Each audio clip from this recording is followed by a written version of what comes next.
Folks, entertainment. Rick, you are just very All right, stand by. I think it's fun. She says that's what you last time would be here. Credit, and you're right back. Okay, All right. here we go. Let's lock it up, please.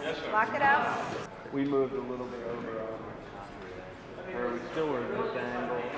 We didn't move all the way over here, so very. We moved a little bit over where we still were in this angle. We didn't move all the way over here, so Barry comes in for the hug. Shot. Hey, Mark. Stick. Boom, Sam. Is when you guys have been scrambling. You're going to pick it up. Remember when we last saw you? When we last saw you yesterday, page 25. I'm learning this thing, yeah. To make up. I'm making up. It's a Nickism.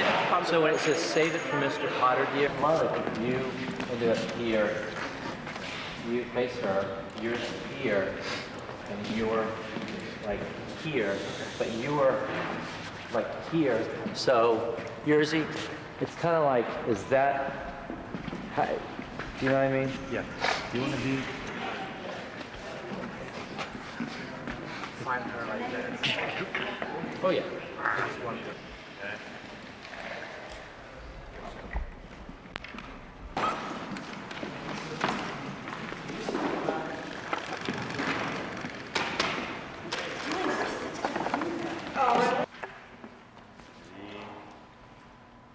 Action. Slither away.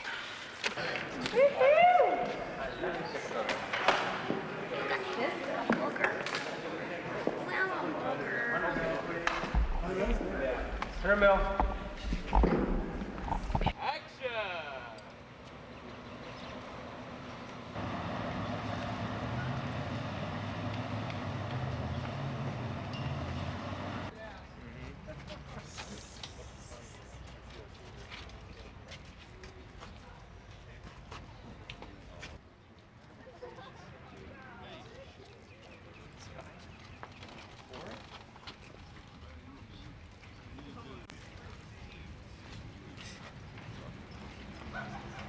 Saw me yesterday. Everyone makes other people feel good. So, okay, good. You were fabulous. So we're wrapping it out.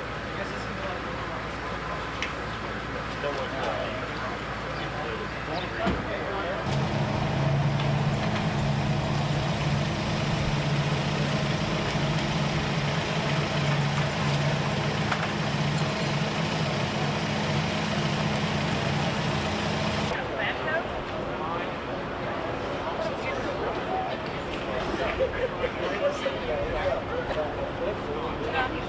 As in the French Revolution.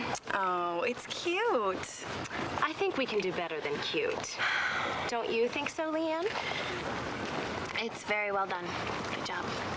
Thank you.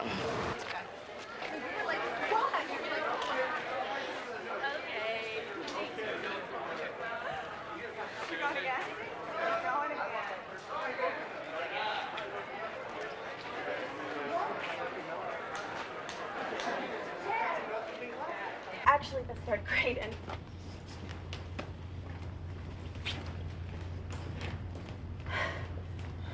but I feel better now.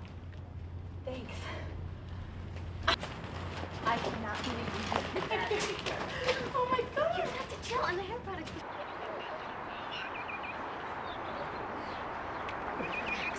Cut!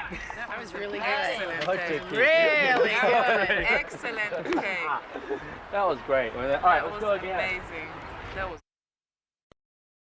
In a lot of ways, I saw a lot of myself in the character, and then I just loved the script and how tight it was and how well written. And of course, Kevin he's got this talent for creating these smart, intelligent, witty teenage characters who, I look up to, and I think he's got a great voice for teenagers and doesn't condescend to the audience in any way, and just it's always such a pleasure to be a part of a Kevin Williamson script. she's always faced with this inner conflict of morality and what am I doing? Is this right? I know I want to get here, but I'm over here, and these decisions are so quick, and I don't know. But she always maintains to make the best possible decision and to be true to herself on many levels. And so you have to kind of respect that, and that's what was great about it.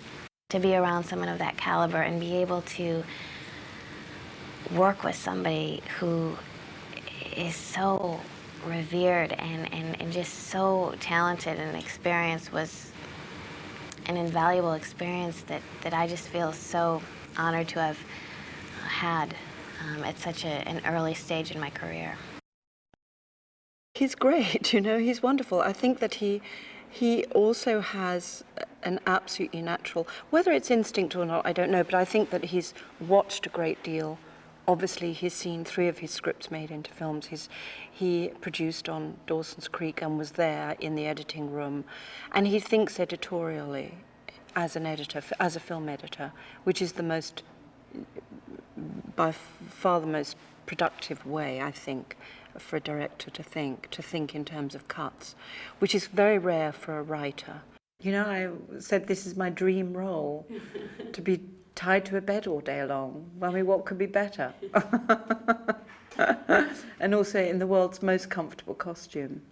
Having done, like, you know, the Queen in The Madness of King George, in all those corsets and dresses and wigs and jewels and things. It was so great just to wear a pair of silk pajamas all day long. It was wonderful.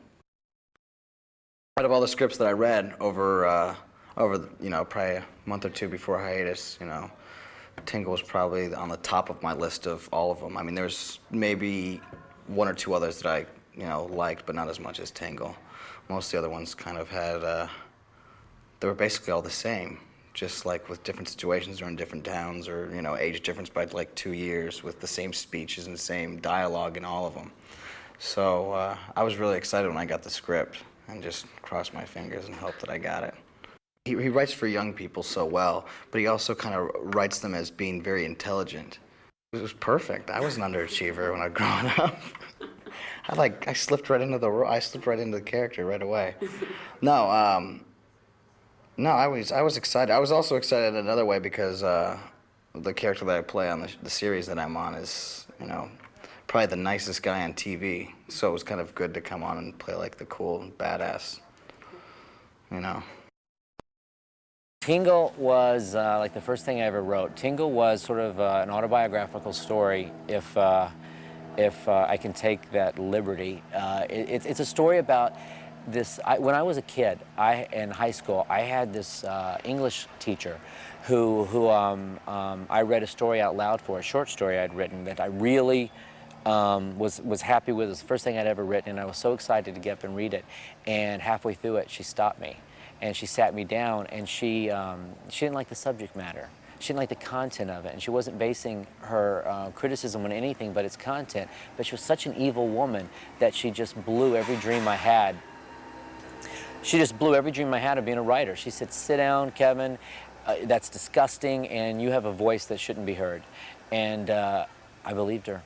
I believed her for so many years, and it took so long to sort of turn that liability thinking into an asset that when I finally sat down to write, that was the first story that came out. An evil teacher that tries to kill the human spirit. Everyone's had a Mrs. Tingle. I had a Mrs. Tingle. I haven't met one person that I've encountered who hasn't had a Mrs. Tingle. Someone who has left such an impression in their life at an early age, who sent some kind of negative message. The trick is to take that negative message and turn it around and let it work for you. I was always so scared of Helen Mirren because she was this British thespian that was coming over from London to, you know, to be in my little American teenage comedy, and you know, she's got such a body of work, and she's so distinguished, and she's such the queen over in England, and I was sort of scared of her. And also, was I up to the task of directing one of the most hailed actresses of our time? And we hit it off like that. I mean, the woman is amazing. Her performance, I can't even talk about because she's so amazing. I mean, she talk about a woman who who just sort of turned into a performance that I never, as a writer, could even envision on the paper. You know, when I created the whole concept of Mrs. Tingle, she turned it into so much more. And there are so many moments that she just rivets you, whether it's she's being funny or whether she's being evil or sexy. She brings a sexiness to the role of Mrs. Tingle that's not necessarily on the page. It's a psychological cat and mouse. It's just a web of deceit that Mrs. Tingle weaves around these three characters to sort of break them down and turn them against each other so that she can in turn win the day. Madame Tingle me déteste. Elle déteste tout le monde, même moi. Quand j'entre en classe, elle se tapit dans un coin, prête à bondir, toute griffe dehors.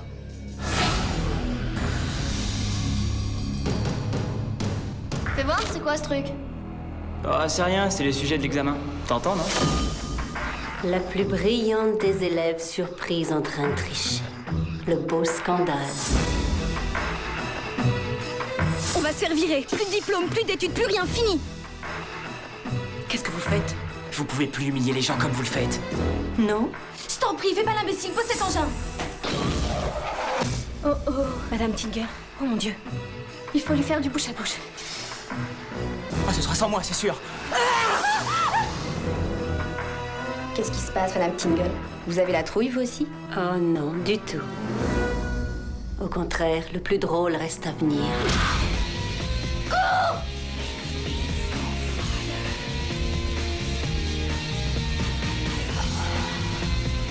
J'ai prévu pour vous une fin pire que la mort.